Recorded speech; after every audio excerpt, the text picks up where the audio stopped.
While browsing through an old forum on religion, I stumbled upon a strange and unfamiliar name, the Book of Enoch. Unlike the traditional Bible, this book was excluded from canonical scriptures, and the reason is steeped in darkness. It is said that what Enoch recorded was too terrifying, too different from the merciful image of God we've come to know. Enoch, the great-grandfather of Noah, did not die like ordinary people. According to legend, he was taken up into the heavens by angels while still alive, to witness things no human was ever meant to see. And it was there that he wrote down accounts of bizarre entities, angels with faces like lightning, eyes glowing like fire, and voices that roared like thunder. But the story doesn't end there. What sent chills down my spine was Enoch's description of a group of fallen angels, those once entrusted with watching over the earth. But they betrayed that trust. Driven by carnal desire, they took human women as wives and gave birth to monstrous beings, the Nephilim, half human, half divine, brutal and devoid of compassion. This, Enoch says, is where all tragedy began. What really happened? And why did humanity have to pay the price for the angels' sins? The Book of Enoch is not just a manuscript. It is a gateway into a forbidden universe, full of taboos we've never dared to confront. In the Book of Enoch, an ancient text not included in the official Bible, but deeply revered by the ancients, there is a haunting story about the betrayal of angels and the birth of creatures that are half human, half divine, the Nephilim. The story begins when a group of 200 angels, called the Watchers, are sent by God to earth to observe and guide humanity. But instead of fulfilling their sacred mission, they are seduced by the beauty of earthly women. Led by an angel named Simjaza, they swore an oath together to do the forbidden, to mate with humans. From this unnatural union, creatures born of both God and man came into existence, the Nephilim.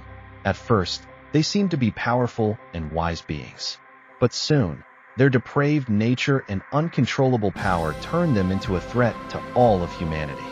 They destroyed everything, crops, livestock, and even devoured humans. The earth was plunged into chaos. Ancient civilizations were wiped out without a trace. Seeing the world on the brink of destruction, God ordered the annihilation of both the Watchers and the Nephilim. He sent the archangel Michael to punish the fallen angels, chaining them and imprisoning them in the abyss until the final judgment day. As for the Nephilim, the cursed race, they were swept away by a terrifying great flood.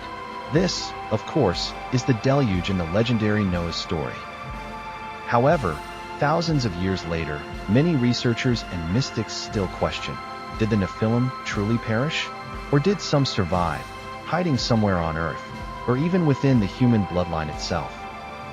One thing is certain, those ancient writings have not yet revealed all their secrets.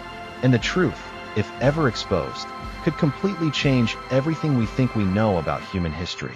After the Great Flood mentioned in the Bible, an event believed to have wiped out both the Nephilim and the betrayers, it seemed humanity had returned to a pure era. But the strange traces found all over the world have led many to believe that the Nephilim have never truly gone extinct. In the Elah Valley, where David once defeated Goliath, many scholars believe that Goliath was not just an ordinary giant, but a direct descendant of the Nephilim. The Bible describes him as being nearly 3 meters tall, with strength far beyond that of ordinary humans. Not only Goliath, but some tribes like the Rephaim and Anakim, the giants in the Old Testament, are also believed to have Nephilim blood. It doesn't stop there. In South America, archaeologists have unearthed skeletons over 3 meters long, with unusually elongated skull structures. Discoveries in Nazca, Peru, or the giant Moai statues on Easter Island remain unsolved mysteries. Could it be that the builders of these monumental structures were descendants of the Nephilim? In the United States, the Lovelock region, Nevada, has a legend about a tribe of giant, red-haired, cannibalistic people called the Sitesage.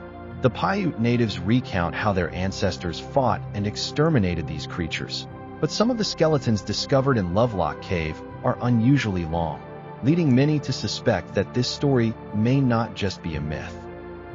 If a group of Nephilim truly survived the flood, did they integrate into humanity and slowly change over time? Or do they still quietly exist in the shadows, retaining their superior strength, waiting for the day they will return? No one knows for sure, but it is clear that the remnants of ancient giants are still present all over the world, a reminder that the history of humanity may still hold many things we have never known. While browsing through an old religious forum, I happened upon a strange name, the Book of Enoch. Unlike the usual Bible, this book was excluded from the canonical scriptures, and the reasons behind it are dark and ominous. It is said that what Enoch recorded was too terrifying, too different from the image of a merciful God that we are accustomed to. Enoch, Noah's great-grandfather, did not die like other people. According to legend, he was taken up to heaven by angels while still alive, to witness things that no human being was ever meant to see. And it was there that he recorded tales of bizarre entities. Angels with faces like flashes of light, eyes glowing like fire, and voices that thundered like the sound of storms. But the story doesn't end there. What sent chills down my spine was that Enoch described a group of fallen angels, those who had been entrusted with the task of guarding the earth. But they betrayed their mission. Driven by lust, they married human women and gave birth to monstrous creatures, the Nephilim, half human, half god, brutal and inhumane. From this moment, all the tragedy began. What really happened?